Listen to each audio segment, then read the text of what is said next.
1 Tessalonicenses 5,11 diz assim: Consolai-vos, pois, uns aos outros, edificando-vos reciprocamente, como também estáis fazendo.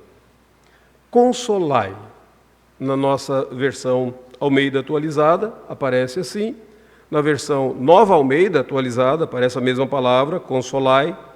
Na NVI aparece a expressão exortem-se uns aos outros. Na linguagem de hoje aparece animem-se uns aos outros. Na ESV, que é uma versão americana mais próxima do original, aparece encorajem-se uns aos outros. A ideia aqui de consolar, encorajar, exortar, é toda essa ideia do aconselhamento e do aconselhamento mútuo. Então ele está dizendo, consolai-vos ou encorajai-vos uns aos outros e edificai-vos reciprocamente. O outro texto está lá em Hebreus, capítulo de número 3, versículo de número 13, diz assim: pelo contrário, exortai-vos, ou também poderia ser, encorajai-vos mutuamente cada dia, durante o tempo em que se chama hoje, a fim de que nenhum de vós seja endurecido pelo engano do pecado. Exortai-vos, encorajai-vos uns aos outros. Eu gostaria que você imaginasse comigo o seguinte cenário. Nós estamos na quinta-feira, é quinta-feira à noite, e essa semana, muito provavelmente, um membro dessa igreja, alguém dessa igreja, o seu irmão em Cristo Jesus, ou sua irmã, passou por um problema. Você pode dizer, eu não sabia disso, pastor. Provavelmente você não sabe, porque quando nós enfrentamos problemas, dificuldades, angústias, normalmente nós compartilhamos isso com pessoas que são mais próximas a nós. Um amigo, a família, um pastor da igreja. Depois que nós compartilhamos, somente depois disso é que nós iremos buscar ajuda profissional. Normalmente, quando uma pessoa tem alguma dificuldade, algum problema, ela compartilha dentro do seu círculo de amizade. Quando essa pessoa compartilha o problema que ela teve, ela pode obter aí, pelo menos, três respostas. Ela não obtém ajuda. Sabe, quando você tenta abrir o seu coração, esses dias eu estava conversando com um jovem pastor, e ele virou para mim e disse assim, eu estava enfrentando uma crise tão grande no ministério, estou começando agora, é meu segundo ano de ministério, e eu procurei do presbitério um pastor que era o pastor mais experiente, e eu comecei a contar os meus problemas para ele, e ele disse, você não viu nada, e ele ficou 2 horas falando dos problemas dele para mim. Ou seja, ele compartilhou a dificuldade dele e ele não recebeu qualquer ajuda. Provavelmente, você compartilha e você não recebe ajuda nenhuma. Outras vezes, você recebe uma ajuda errada. Imagine se aquele pastor mais experiente dissesse, não, é assim mesmo, sabe o que você tem que fazer? Você tem que agir politicamente em toda essa situação. Nem precisa orar por isso. Converse com fulano, beltrano, mova todas as forças políticas e aí você vai ser... não ajuda muito. Foi uma ajuda errada. Ou talvez ele possa ter recebido uma ajuda certa. Alguém que vai dizer, olha, o ministério sagrado tem as suas dificuldades, mas ele tem também as suas bênçãos. O Supremo Pastor, a quem nós servimos, somos apenas pastores auxiliares dele. Ele nos conforta em toda e qualquer situação. Que tal nós orarmos por isso e pedir que Deus te dê sabedoria para lidar com esse problema? Seria uma boa ajuda. Seria uma boa ajuda. Talvez não tiraria a dor naquele exato momento, mas ao menos você tem alguém que se importou, ao menos você tem alguém que quis compartilhar uma verdade bíblica, ao menos você tem alguém que quis encorajar aquele que está sofrendo a continuar na sua caminhada. Quando essa pessoa recebe uma ajuda boa para ela, a ajuda que foi significativa, sabe o que ela faz? Ela compartilha isso com outros. Então, se o irmão da igreja ou uma irmã da igreja está passando por dificuldade, compartilhou isso com outra pessoa e ela recebeu uma boa ajuda, da próxima vez que ela souber que tem alguém sofrendo, ela vai dizer, conversa com fulano, porque ele me ajudou tanto em determinado momento da minha vida. Olha, você já procurou a irmã fulana de tal? Você já foi ao pastor da nossa igreja conversar com ele? Porque, veja, eu fui grandemente ajudado pelo pastor. Ela começa a multiplicar e repassar essa boa ajuda que ela recebeu. Se ela não recebe uma boa ajuda, sabe o que ela faz? Ela vai procurar em outro lugar.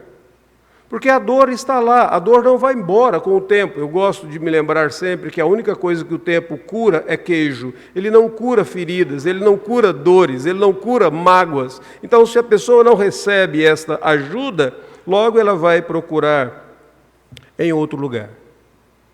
Se você considerar que essa mesma semana alguém da sua igreja sofreu, essa pessoa encontrou ajuda.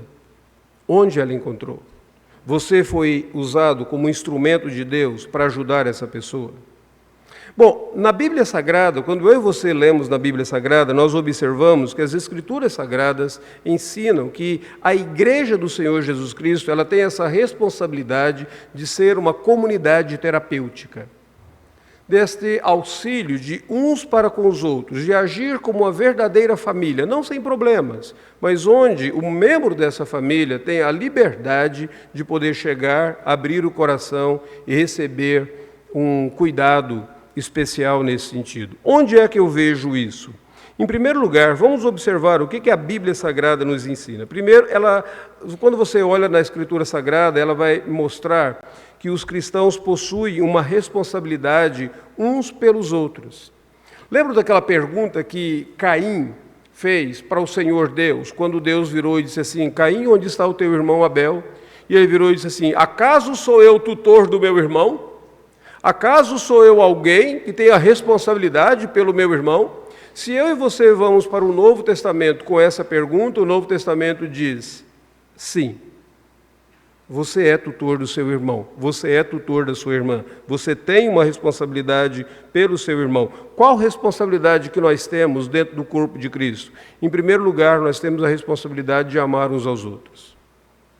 Jesus Cristo coloca isso ali no Evangelho de João, no capítulo de número 13, versículo de número 34, ele diz que esta é a marca do cristão. E ele deixa bem claro esse aspecto, ele diz que por meio disso nós seríamos conhecidos. Novo mandamento vos dou, que vos ameis uns aos outros, assim como eu vos amei, e que também ameis uns aos outros. Em primeiro lugar, como cristãos, nós temos a responsabilidade uns pelos outros de nos amarmos mutuamente. Jesus estabelece isso, Paulo ensina isso nas suas cartas. Inúmeras vezes Paulo vai dizer, 1 Tessalonicenses 4:9, é o texto que nós lemos no capítulo 5, mas em 4:9 ele coloca isso de maneira bem clara: no tocante ao amor fraternal não há necessidade de que eu vos escreva, porquanto vós mesmos estáis por Deus instruídos que deveis amar uns aos outros. Aliás, essa expressão que aparece na Bíblia Sagrada, uns aos outros, é uma expressão que todas as vezes que você lê a Bíblia, você deveria grifar, porque ela sempre mostra qual que é a minha responsabilidade para com aqueles que estão no corpo de Cristo Jesus. O apóstolo João, nas suas cartas, ele vai enfatizar continuamente isso, de tal maneira que ele vai dizer o seguinte: olha, se você não ama o seu irmão a quem você vê, como você pode dizer que você ama a Deus a quem você não vê? Ele vai dizer, o amor cristão é essa demonstração da sua própria devoção ao Senhor Deus. Então, a Escritura Sagrada diz que nós temos uma responsabilidade uns para com os outros. Mas a grande questão é, como é que eu amo o meu irmão? Como é que eu amo a minha irmã? A Bíblia diz que eu devo amar. Ótimo, eu estou convencido. Mas o que eu devo fazer nesse sentido? Se você puder, abra sua Bíblia em Romanos 15:7, porque ele vai dizer que a primeira maneira de eu e você expressarmos este amor é que nós devemos acolher uns aos outros. Portanto, acolhei-vos uns aos outros, como também Cristo nos acolheu, para a glória de Deus. Acolhimento, recebimento. Quando eu e você destruímos as barreiras da separação, aquilo que nos impede, né? Às vezes você olha e diz assim: Rapaz, mas o Senhor Deus tem cada filho esquisito, não é? Sim, é verdade. Mas você também, provavelmente o é. E assim, ele é da família, certo? Ele é da família do Senhor. E você vai acolhê-lo nesse exato momento. Esses dias atrás eu estava conversando com uma pessoa, ela disse assim, falando sobre a nossa igreja lá em São Paulo, ela diz, pastor, nossa igreja tem crescido tanto, nós temos acolhido tantas pessoas. Eu disse, é verdade. Eu digo, mas pastor, vem umas pessoas estranhas para cá, não é? Eu digo, provavelmente elas pensam a mesma coisa, de mim e de você. Provavelmente elas olham assim, você é tão estranho, não é? Esses dias eu tive uma reunião lá no Mackenzie, acho que foi antes de ontem, e nós estávamos conversando assim, várias pessoas discutindo um assunto sobre o Supremo Concílio pediu que nós dessemos um parecer, e aí nós estávamos discutindo, debatendo aquele parecer, e de repente uma das pessoas disse assim, olha, mas todos vocês aqui são pastores e eu sou psicólogo. E eu disse, seja muito bem-vindo, não tem problema algum, não se sinta constrangido, existem bons psicólogos, existem maus pastores, pode ficar tranquilo, esse aqui é um ambiente para você também, tá? Então, beleza. Aí na hora que nós chegamos na hora do almoço, estávamos almoçando ali e tal, eu passei um prato para ele, para essa mesma pessoa, eu disse, está servido, meu irmão? Ele diz, não, eu sou vegetariano. Eu disse, eu posso te perdoar por ser psicólogo, mas por ser vegetariano eu não posso te perdoar. Assim, você vai desculpar, mas existe cada pessoa esquisita no corpo de Cristo. Né? Então, se você é vegetariano, por favor, não quero te ofender, mas eu não consigo entender como é que você sobrevive, certo? E aí eu vou desse aspecto, eu vou me lembrar das palavras do próprio reverendo Roberto. Né? Decidi, a partir de agora, ser vegetariano, eu só como aquilo que a onça come. Então, beleza, nesse aspecto, está comigo, pronto, mas às vezes nós temos justamente isso. Puxa vida, mas no corpo de Cristo tem algumas pessoas que estão estranhas. Como que eu posso expressar o meu amor para com ela? Que tal recebendo, acolhendo uns aos outros? E acolher vai muito mais do que você receber bem na igreja. Tem um livro muito interessante da Rosália Butterfield, e quem conhece as obras dela, Rosália é uma ex-LGBT ativista convertida ao cristianismo. Ela era professora da Universidade de Siracusa, em Nova York, professora de letras ali, e ela foi convertida ao Senhor Jesus Cristo. Hoje Rosália é casada com um pastor presbiteriano nos Estados Unidos, ela tem escrito bastante nesse sentido, e ela tem um livro fantástico, ela diz assim, o Evangelho vem acompanhado com uma chave da casa. Ela fala sobre acolhimento, ela fala sobre hospitalidade, ela fala sobre algo que muitas vezes nós cristãos temos esquecido ao longo dos anos, mas que sempre foi uma marca do cristianismo lá no primeiro século, do Novo Testamento. O Evangelho ele vem acompanhado com uma chave da casa. Paulo diz que a maneira de nós expressarmos amor uns pelos outros nós devemos receber uns aos outros. No capítulo 14 de Romanos ainda, se você só vai mudar a página aí, no versículo de número 19, ele diz assim, assim, pois, seguimos as coisas da paz e também da edificação de uns para com os outros. Como que eu vou expressar amor? Procurando aquilo que edifica o meu irmão, procurando aquilo que edifica a minha irmã. Se às vezes o chamar a atenção edifica o meu irmão, dizendo, olha, você está indo por um caminho muito perigoso, eu terei que fazer isso. Outras vezes, se colocar a mão no ombro, orar com ele, chorar com ele, ouvi-lo, edifica o meu irmão, edifica a minha irmã, eu terei que fazer isso. Eu terei que ser criativo e procurar alternativas e caminhos que trazem essa edificação mútua. Então, eu tenho a responsabilidade de amar no corpo de Cristo e eu preciso expressar o meu amor por meio do acolhimento, por meio da edificação. Gálatas capítulo de número 6 diz que eu devo expressar o meu amor suportando uns aos outros. Irmãos, se alguém for surpreendido em alguma falta, vós que sois espirituais, corrigi com espírito de brandura e guarda-te para que não sejas também tentado, levai as cargas uns dos outros e assim cumprireis a lei de Cristo, levando as cargas. É muito interessante nesse aspecto de levar as cargas, a ideia que esse irmão ele está tão abatido, essa irmã está tão abatida que ela não consegue suportar a pressão que ela está enfrentando, então eu chego com uma escora. Hoje em dia, minha esposa é engenheira civil, mas há alguns anos quando ela projetava e ela observava alguma construção, algum prédio e tudo mais, para você bater uma laje. Hoje é fácil, é simplesmente você chegar, já tem tudo pré-moldado, você coloca, vem aquele caminhão, coloca concreto e tudo, fácil, daí a uma semana a laje está pronta. Mas antigamente, e quando eu digo antigamente, estou me referindo aqui a mais ou menos uns 35, 40 anos, você colocava umas escoras, e você colocava essa escora até a laje ficar curada. Então, a laje estava muito frágil. Se você tirasse a escora, haveria trincas. Então, o que o apóstolo Paulo está falando para os Gálatas aqui é: há momentos na vida de um irmão em Cristo Jesus, de uma irmã, que ele necessita de uma escora. Ele necessita de um apoio, de um suporte. Então, suportai-vos uns aos outros. Haja e atue como uma escora para esse irmão. Uma das ilustrações mais claras nesse sentido foi quando nós estávamos nos Estados Unidos estudando ali aconselhamento naquela ocasião, e havia um irmão de uma igreja que nós frequentávamos que ele foi atingido por uma profunda depressão. Ele não tinha nenhum ânimo para levantar da casa, e ele dizia, da cama, e ele dizia: olha, eu tento, mas eu não consigo. E um outro irmão da igreja disse assim: eu posso te ajudar?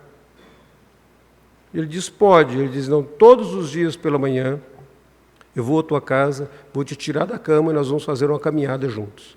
Seu dia vai começar comigo com uma caminhada. Ele diz: eu sei que vai ter momentos que você vai me odiar, mas eu vou fazer isso. E ele fez isso por 8 meses.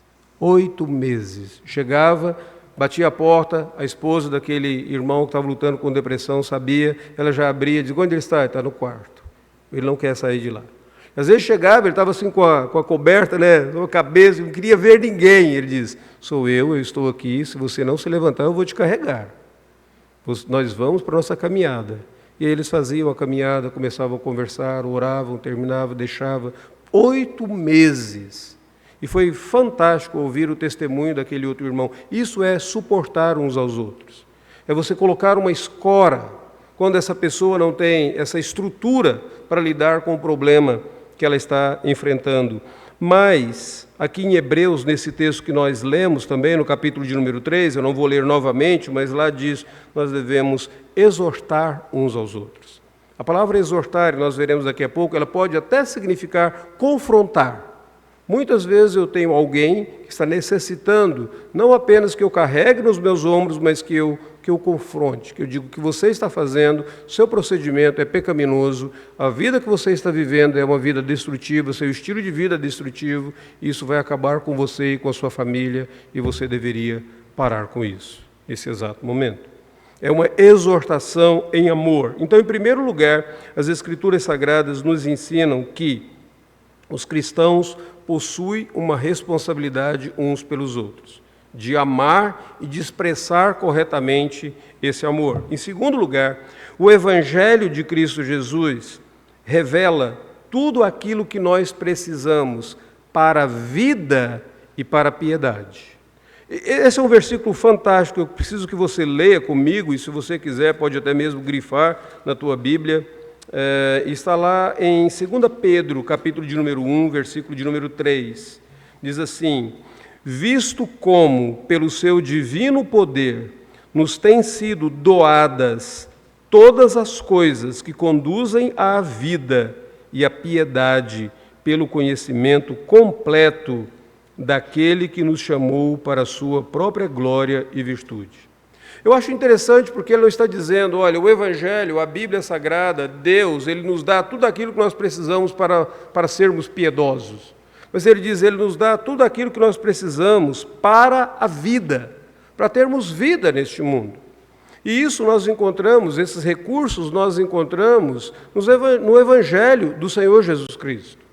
Paulo vai tentar colocar a mesma coisa em uma outra linguagem quando ele diz assim: toda a Escritura é inspirada por Deus e ela é útil. Para quê? Para o ensino, para a repreensão, para a correção e para a educação na justiça. Esses 4 aspectos são terapêuticos. 4 aspectos. Quando eu vou aconselhar um ao outro, eu vou ensinar, eu vou repreender, eu vou corrigir e eu vou educar essa pessoa à luz dos princípios da palavra de Deus. Então, eu tenho uma responsabilidade e Deus me deu o conteúdo. O que eu tenho que fazer? E aqui é um ponto muito interessante, porque todas as vezes que eu falo sobre aconselhamento bíblico, as pessoas viram e dizem assim, pastor, mas o que eu vou falar? O que você conhece da Escritura Sagrada? Qual que é o seu conhecimento da Bíblia? Deus concedeu para você todo esse recurso que você precisa, e o recurso da Escritura Sagrada é terapêutico. É engraçado porque o apóstolo Paulo não está dizendo assim, que todas as Escrituras são inspiradas por Deus e elas são úteis para pregar um prego na madeira. Não, você pode fazer isso sem a Escritura Sagrada. Tá? Colocar um cano, mexer com um encanamento lá na sua casa. Você pode fazer isso sem Escritura. Eu espero que você saiba fazer isso sem Escritura. Eu sou pastor, eu não sei mexer com nada disso. Meu conhecimento bíblico não me ajuda a mexer no encanamento lá de casa. Trocar uma lâmpada, isso eu consigo, mas trocar a tomada eu não dou conta. Mas fazer um púlpito desse eu consigo, sem as Escrituras. Eu gosto de marcenaria, então eu consigo fazer isso. Mas o texto está dizendo assim, as Escrituras são úteis para 4 coisas que são questões terapêuticas: ensinar, repreender, corrigir e educar. Quando eu e você temos um irmão, uma irmã, passando por dificuldades, precisando de uma intervenção, nós podemos fazer essas coisas, e as Escrituras Sagradas são úteis para isso. Aqui é um ponto muito interessante, eu não vou, meu objetivo aqui de maneira alguma não é causar nenhum debate, mas eu só quero lembrar vocês que hoje em dia todo o cuidado com a alma, todo o cuidado com as emoções, ele acaba sendo muitas vezes assim relegado ao trabalho de profissionais. Eu louvo a Deus pela vida dos profissionais, na área da psicologia, na área da psiquiatria, na área da neurologia, eu louvo a Deus pela vida dos profissionais. Mas entendam, essas disciplinas, como disciplinas, elas são relativamente novas. Como que as pessoas lidavam com seus problemas antes da existência dessas disciplinas? Sabe o salmista, no Salmo 119, a minha alma está profundamente abatida, vivifica-me por tua palavra. Engraçado, não é? Olha como que ele está orando. Ou então o Salmo de número 19, tem o Salmo 119, mas você tem o Salmo 19, a lei do Senhor é perfeita, ela restaura a alma. Que coisa interessante, ele está falando de coisas terapêuticas que acontecia ali, naquele exato momento. A palavra de Deus, sendo ela útil para isso. Eu e você não fizemos um curso de psicologia, mas nós temos o conhecimento das Escrituras e nós podemos ajudar alguém com as Escrituras Sagradas. Deixa eu dar um outro exemplo. Você já prestou atenção que muitas vezes os melhores auxílios, as melhores ajudas que você já teve na sua vida foi por algum cristão, por alguma cristã, sábios, que compartilharam com você alguma coisa da Escritura Sagrada? E você traz isso na sua memória de maneira tão viva, dizendo, louvado seja Deus por aquele irmão, que naquele exato momento me deu uma palavra de encorajamento. E às vezes, e muitas vezes até, essa pessoa não tinha nem o mesmo estudo que você tem. Correto? Incrível isso. Então, em primeiro lugar, os cristãos têm a responsabilidade uns pelos outros. Em segundo lugar, o Evangelho do Senhor Jesus Cristo, as Escrituras Sagradas, são úteis para esse ministério. Terceiro e último lugar que eu queria colocar para vocês. O ministério da palavra, ele possui um aspecto tríplice. Deixa eu explicar. Tem uma parte do ministério da palavra que é público. Por exemplo, o pastor Alexandre, ele faz um seminário, ele se prepara, ele tem aula de grego, aula de hebraico, ele tem aula de hermenêutica, ele tem aula de homilética, como pregar, como comunicar, técnicas de comunicação, várias outras matérias. Quando ele estava estudando, ele dizia, para que eu vou usar esse negócio na minha vida? No dia que ele sobe a esse púlpito aqui, publicamente, ele entende. Ele abre as Escrituras Sagradas, ele expõe as Escrituras Sagradas, ele, numa escola dominical, o ministério da palavra tem esse aspecto público. A Bíblia Sagrada diz que aquele que é um líder na igreja, aquele que quer ser um presbítero na igreja, ele tem que ser apto para ensinar. É engraçado, porque em todas aquelas características do presbítero, só tem 3 ali que são dons. O resto tudo é caráter. Ele tem que ser irrepreensível, ele tem que ser marido de uma só mulher, ele tem que ser bom testemunho dos de fora. Tudo está relacionado ao caráter dele. Mas tem 3 que são dons. Ele tem que ser apto para ensinar, ele tem que saber governar e ele tem que cuidar da igreja de Deus. Esses 3 são dons. Então, o ministério da palavra, ele tem um aspecto dele que é público, onde aquele que ensina fala para outras pessoas a palavra de Deus. Mas o ministério da palavra tem outro aspecto que é o privado. É quando a palavra fala ao meu coração, no momento que eu leio a palavra. Então pense, no pastor Alexandre, ele vem aqui e ele prega publicamente, mas antes dele pregar publicamente, na vida privada, ele meditou na palavra, ele estudou a palavra falou ao coração dele. E ai dele, se ele não cultivar esses momentos privados com a palavra de Deus. Se Deus, eu gosto muito de uma expressão do John Owen, que era um puritano britânico, daqueles que escreveram a Confissão de Fé de Westminster, que ele diz assim: se a palavra de Deus habitar poderosamente em nós, ela sairá com poder de nós. Isso é fantástico. Se eu, no meu estudo, no meu momento de estudo, de leitura, de meditação da palavra de Deus, a Escritura Sagrada fala poderosa meu coração, poderosamente, ela habita poderosamente, eu vou para aquele púlpito e eu prego com aquilo que as pessoas chamam de unção. Eu não entendo o que significa unção, não. Eu nunca tive uma definição boa para isso. Eu acho que isso é só um jargão entre pastores. Para mim esse negócio não existe. O que existe é justamente esse aspecto. A Escritura falou e ela habita tão poderosamente que quando a pessoa sobe nesse púlpito, ele expõe, ele fala das Escrituras Sagradas e você diz: o Senhor está nesse lugar. Como diz lá em 1 Coríntios capítulo 14, glória a Deus. O Senhor Deus hoje falou pela exposição da palavra dele. Então entenda, ministério público, ministério privado. Mas sabe qual é o terceiro aspecto do ministério da palavra? Chama-se interpessoal. Quando você fala com seu irmão, quando você fala com sua irmã, quando algumas daquelas coisas que você ouviu na pregação, você compartilha com seu irmão e sua irmã em Cristo Jesus. E aqui uma coisa muito interessante. Para o ministério público da palavra, você não... Quando o pastor sobe aqui, ele não fala de todos os problemas das pessoas. Ele não diz assim: irmã Maria, a senhora que está com problema no casamento, então eu quero falar que esse versículo serve dessa vida. Ele não fala isso. Irmão João, como o senhor me confessou aquele dia lá no gabinete pastoral, o senhor que está lutando contra... Não, ele não fala uma coisa dessa. O ministério público é público, ele é geral. Mas no ministério interpessoal, ele vai dizer: irmã Maria, qual que é a dor que a senhora está enfrentando no casamento? Irmão João, como é que eu posso te ajudar? Foi citado aqui um livro para algumas pessoas que lutam contra o vício da pornografia. No Ministério Público eu não vou tratar disso. Carlos, é você. Não. Mas no Ministério Interpessoal, Carlos, que luta. Como que foi a sua semana? Como que você tem batalhado contra isso? Deixa eu compartilhar contigo algumas verdades da Escritura que talvez possam te ajudar e te fortalecer nesse aspecto. Ministério interpessoal.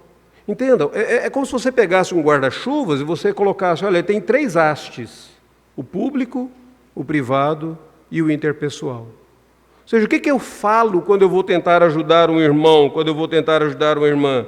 Eu falo das Escrituras Sagradas. O poder da Escritura e a eficácia da Escritura não se limita a esse púlpito.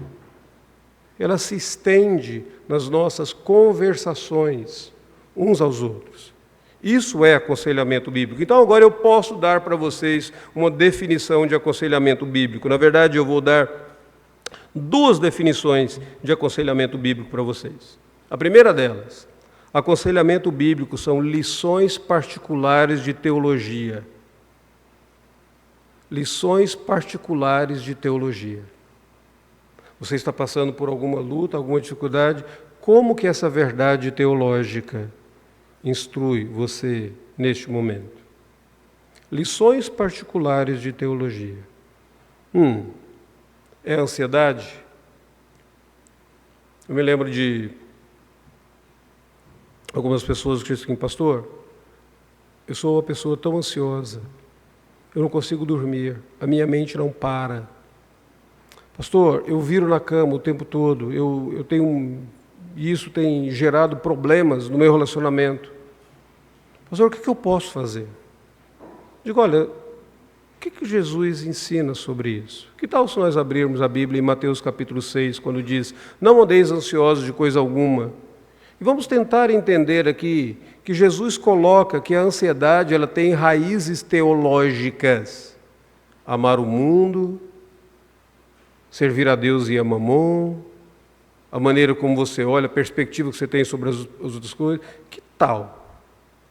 Quais são as raízes da sua ansiedade? De onde é que ela vem? E se elas têm raízes teológicas, elas também possuem remédios que são teológicos. Jesus deixa claro isso. Olhai os lírios do campo. Considerai as aves do céu. Considere essas lições divinas da providência na própria natureza. Buscai, pois, em primeiro lugar o seu reino. Interessante.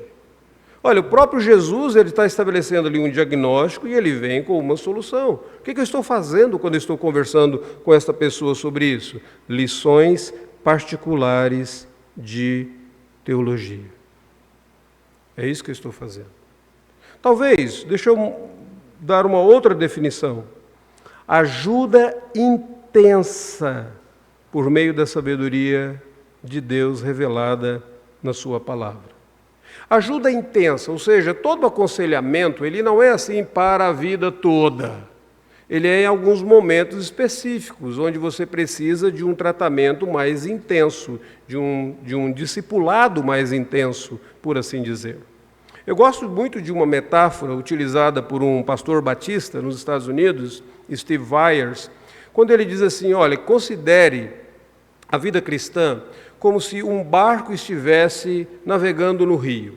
Em determinado momento, esse rio faz uma curva e o barco começa a girar e ele não prossegue. E ele precisa de uma intervenção de alguém que venha, tire esse barco dessa curva aqui, desse redemoinho, dessa curva de rio, desse redemoinho, e volte o barco para o seu curso.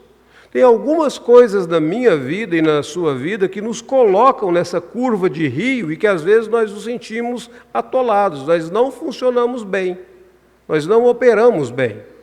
Vou dar algumas ilustrações para vocês. Conflitos. Eu não sei quanto você, mas eu não opero bem em meio a conflitos.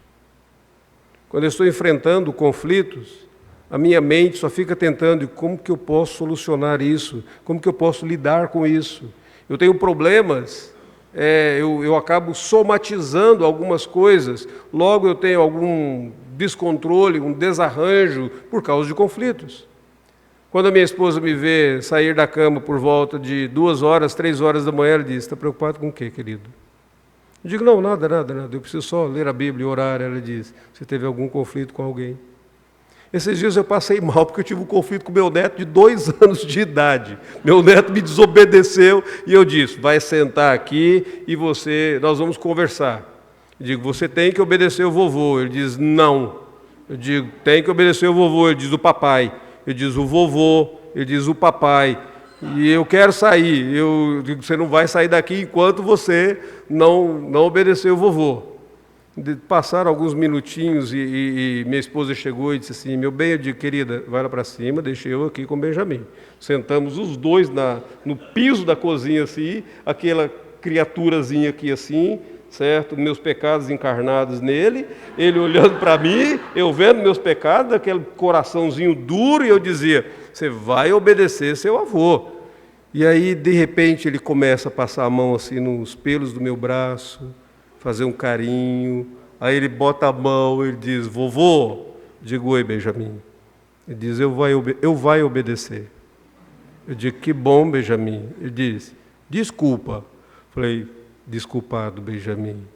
Vamos brincar então agora. Então nós vamos poder brincar. Legal, resolvido o conflito? Que nada, eu passei mal a noite toda. Eu fiquei, como que pode? Como que um conflitozinho com uma criança de 2 anos me deixa mal? O pai dele estava viajando, estava nos Estados Unidos, aí à noite ele manda mensagem dizendo assim, e aí, como que está o Benjamim com vocês? Estava ele e o irmãozinho dele, que tem 1 ano, então 2 e 1, imagina a aventura lá em casa, né? Diga aí, como é que está o Benjamim? Digo, hoje eu tive um desentendimento com ele. Aí eu contei para o meu filho, ele diz, eu sei que é isso, pai, dói o coração, né? Digo, pois é, porque agora eu estou aqui sem conseguir dormir, o moleque dormir lá. Conflitos nos tiram do sério, não tiram? Quer ver outra coisa que tira do sério? Não sei quanto a você, mas crise financeira.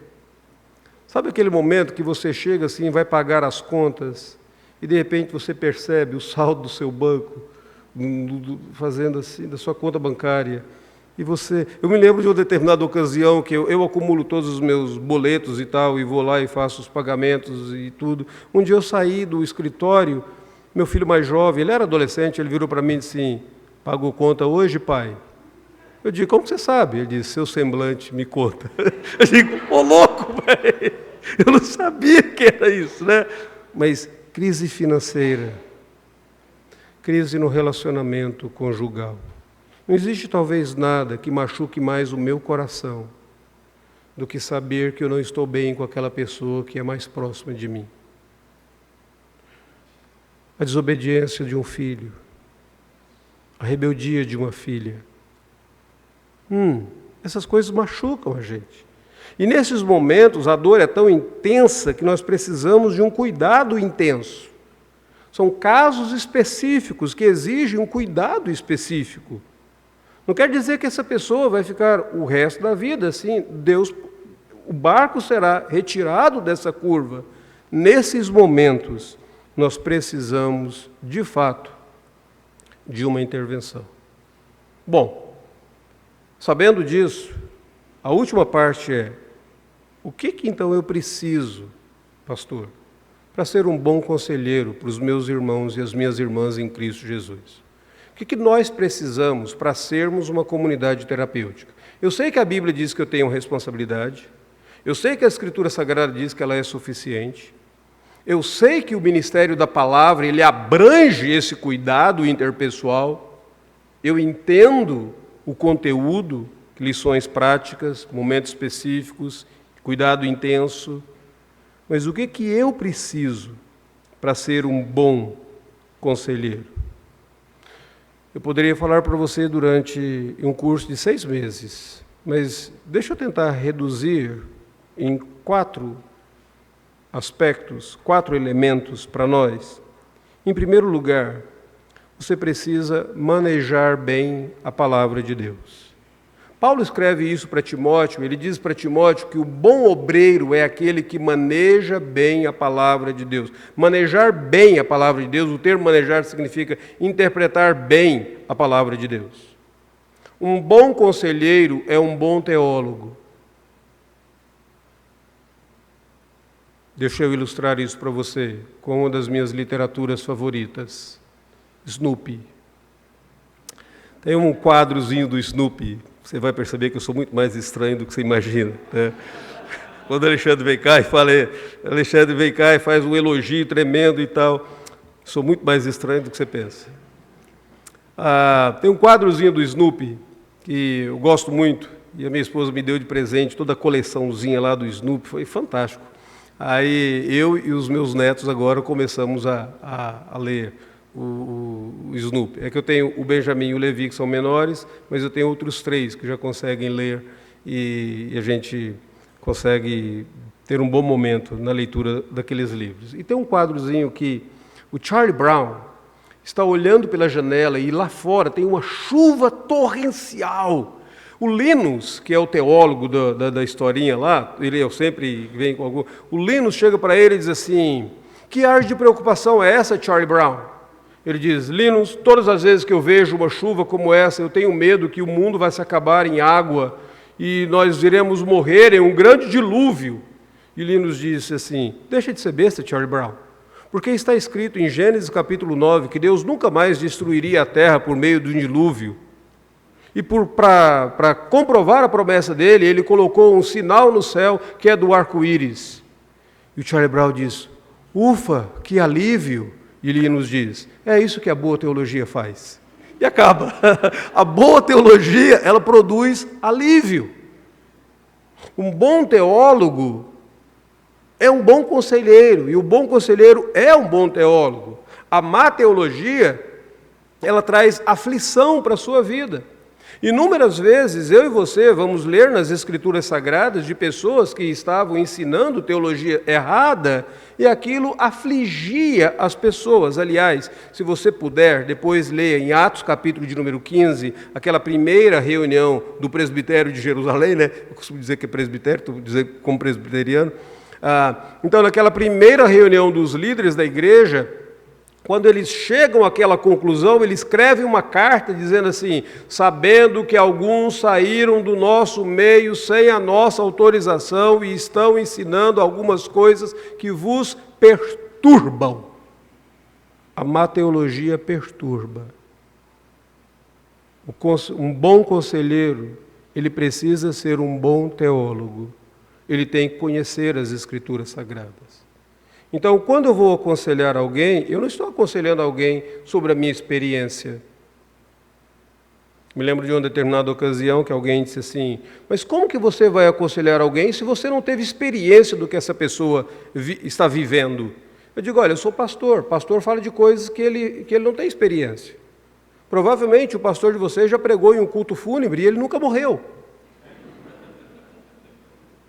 Ou ele já pregou sobre divórcio e ele nunca se separou. Eu não tenho que ter a experiência para que isso seja a minha autoridade, porque a minha autoridade não é a minha experiência pessoal. A minha autoridade é o conteúdo das Escrituras Sagradas. Correto? Então, em primeiro lugar, procure conhecer a tua Bíblia. Procure meditar na tua Bíblia. Procure meditar em verdades da Escritura Sagrada. A primeira coisa. A segunda coisa, procure amar o seu irmão da maneira correta. Ame o seu irmão, não apenas como um pecador, mas também como um sofredor. Todo ser humano é, ao mesmo tempo, um pecador e um sofredor. Ele é um pecador porque ele tem a responsabilidade, ele pecou, ele ofendeu a Deus, mas muitas vezes ele sofre por coisas que ele não causou. Você vai dizer para aquela jovem que foi abusada pelo padrasto que ela é a pecadora da história? Não, ela é uma sofredora. Ela está angustiada. Ela viveu uma experiência horrível. Que à luz das Escrituras Sagradas... Esses dias eu estava conversando com um irmão. E doeu meu coração. Aquele irmão compartilhando comigo uma experiência na qual ele foi abusado. E ele diz assim... Eu me culpo porque eu me coloquei naquela situação. Eu digo, não faça isso. Nenhuma pessoa tem o direito de abusar a outra e nenhuma pessoa que foi abusada já está carregando essa dor, esse sofrimento, essa angústia, precisa acrescentar uma culpa desnecessária que o Senhor Deus não coloca sobre os seus ombros. Nesse exato momento é um sofredor e não um pecador. Mas é incrível, várias pessoas que às vezes vêm. Então, entenda, ame de maneira correta. Como que eu vou amar alguém de maneira correta? Você já leu 1 Coríntios capítulo 13? Sabe, aquilo que a gente gosta de ler na ocasião de casamento, né? Sabe o que 1 Coríntios capítulo 13 diz sobre o amor? O amor é paciente.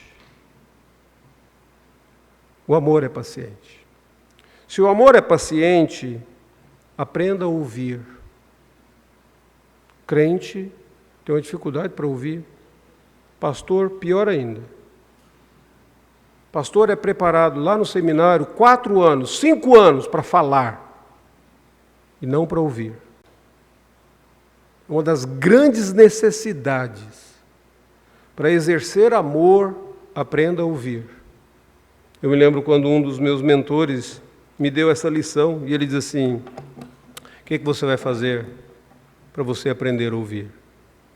Eu digo, eu vou ficar olhando no meu relógio. Se tiver na hora que eu vontade de interromper, eu digo assim, eu vou ouvir por mais 5 minutos. Aí depois, passava mais 5 minutos. Hoje eu consigo ouvir 30 minutos sem interromper a pessoa. Eu ainda preciso crescer nisso. Ouvir é um ato de amor. O amor é paciente. Quando eu estou ouvindo, eu estou amando.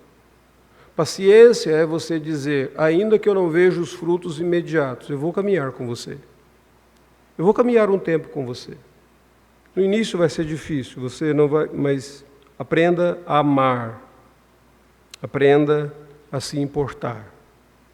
Aprenda a perseverar no cuidado com a pessoa, mesmo que você não veja os frutos rápidos. Paciência é um ingrediente fantástico e necessário para você ser pai e para você ser mãe. Tem que ter paciência. Para você ser irmão em Cristo Jesus. Paciência. Isso é uma expressão de amor. Então, primeiro, maneje bem a palavra de Deus. Segundo, aprenda a amar corretamente. Em terceiro lugar, exerça sabedoria para distinguir diferentes grupos e situações dentro da igreja. Abra a Bíblia comigo em 1 Tessalonicenses 5,14. Eu gosto desse versículo porque esse versículo fala de grupos diferentes de irmãos e irmãs dentro da igreja de Cristo Jesus.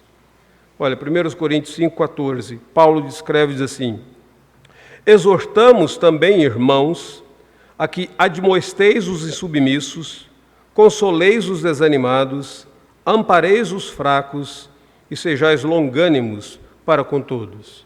Não sei se você já observou, mas pelo menos 3 grupos distintos de pessoas são mencionadas por Paulo aqui: os insubmissos, os desanimados e os fracos. E dependendo do grupo, ele dá a metodologia que você deve utilizar. Primeiro, com os insubmissos, exortação. A palavra exortação significa confrontação. Você já tentou, o camarada é insubmisso, o cara é rebelde, dá logo uma bronca nesse indivíduo. Seria mais ou menos isso, certo? É insubmisso, exorte. É desanimado, então console. Se você der uma bronca no desanimado, ele morre. Não use a metodologia errada. Aprenda a cuidar de cada grupo da maneira correta. Os desanimados, eles precisam de consolo. E os fracos, eles precisam de amparo. Então, entenda, Paulo está colocando aqui, no mínimo, 3 grupos de pessoas dentro daquela igreja dos Tessalonicenses. Quando você for chamado para trabalhar com alguém, para aconselhar alguém, procure saber quem é essa pessoa. Essa pessoa está no grupo dos recém-convertidos? Ela está no grupo daqueles que são os enfraquecidos? Ela está no grupo daqueles que são as pessoas mais maduras, que deveriam ser modelos da fé, mas não estão agindo como modelos da fé? Qual grupo? Para você saber como aplicar a palavra de Deus na dosagem correta. Sabe quando você vai ao médico e o médico faz várias perguntas para você? Tem algum histórico de problema de coração na família? Sua mãe, seu pai? E aí você vai dizer, por que ele está perguntando essas coisas? Quer saber da minha família? Da minha...